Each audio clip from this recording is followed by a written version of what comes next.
Our CBS News correspondent Errol Barnett joins us now from the White House. So, Errol, Congress reconvenes on Thursday. Where can we expect negotiations to go from here? It's unclear, Elaine. I mean, at the last time that congressional leaders were here, President Trump was in the Oval Office, you had a stalemate. You saw President Trump digging in his heels, saying he wants $5 billion for the southern border wall. Although, if you listen closely to the president's language over the past week, he has shifted away from calling it a big, beautiful border wall, as we heard many times on the campaign. And now he's referring to steel slats, reinforcements, renovation of existing fence lines. So there are some hints that the president may be realizing that if he wasn't able to get what he wants from Senate Republicans and House Republicans while they enjoyed the majority, he will get less of it when Democrats take the majority in the House come January. So there has been some language from President Trump that he would only need to find a solution for some 550 miles of the border instead of the 2,000 miles along the border, which he had also said during the campaign. So Democrats will be coming back into town later this week and into January with a mandate from the blue wave midterm election, which they enjoyed picking up many seats. And so it's unclear where the middle ground will be, but the pressure really is on the White House and President Trump to agree to something which they had publicly demanded something that would be greater or more significant. So President Trump won't get his $5 billion. The question really is, what will he accept? And we just don't know yet. And you know, it's interesting, Errol, before Christmas, the president said that he was in the Oval Office giving out a border wall contract. Now that we're past the holiday, has there been any kind of clarity about what the president was talking about there?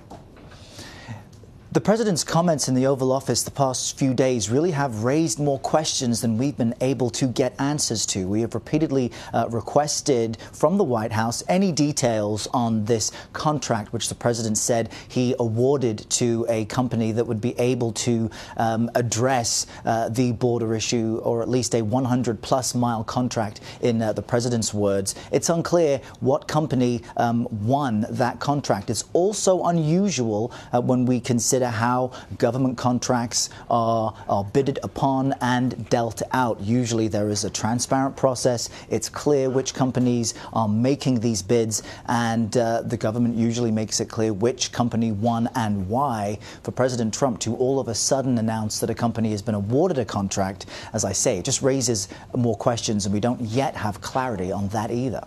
Well, meantime, the chairman of the Council of Economic Advisors, Kevin Hassett, was asked about the Federal Reserve chairman's future after attacks on him by President Trump. Let's listen to that. You made it very clear that Secretary Mnuchin's job is safe. Is the Fed chairman's job safe? Yes, of course, 100%, yes. 100%. The Fed chairman's job is not in jeopardy by this president? Absolutely. That's correct, yes. So, Errol, markets are trying to bounce back, as you know, after the worst Christmas Eve drop ever. How is the White House addressing the volatility? Well, that's part of it, right? Getting Kevin Hassett out in front of cameras to say everything's fine. But you know as well as I do that around here, when it's said that President Trump has made the remarks that someone's job is 100% safe, that's when you know it's time to worry. And and Kevin had to get out in front of cameras today because President Trump has been publicly critical of the Fed and its chair, Jay Powell. He is pointing to the Fed and its steady rise of interest rates over the past few weeks and months as the reason for any downturn on Wall Street, and it is separate from what most economic analysts will tell you. They will say that the president's criticism of the Fed really adds to the uncertainty on Wall Street, and also the Treasury Secretary's weekend statement on Sunday saying that he had spoken to the CEOs of the 6 largest banks in the country, that they are liquid, that everything is fine. That also added to the uncertainty. One expert we spoke with said, all of a sudden, you're telling us not to worry about the banks at a time when no one was worried about the banks and how liquid they were. So the president has in a way put himself in a corner by what some experts will say, living by Wall Street, dying by Wall Street. During the campaign, he consistently pointed to the booming performance on Wall Street as an example of his steady economic policy. And now that the story is changing, you had the worst performance on Wall Street for Christmas Eve ever. The president is saying it has nothing to do with our policies and what we're doing. It's the Fed, or he's pointing elsewhere. So that will remain an issue for him in the weeks ahead. All right, Errol Barnett.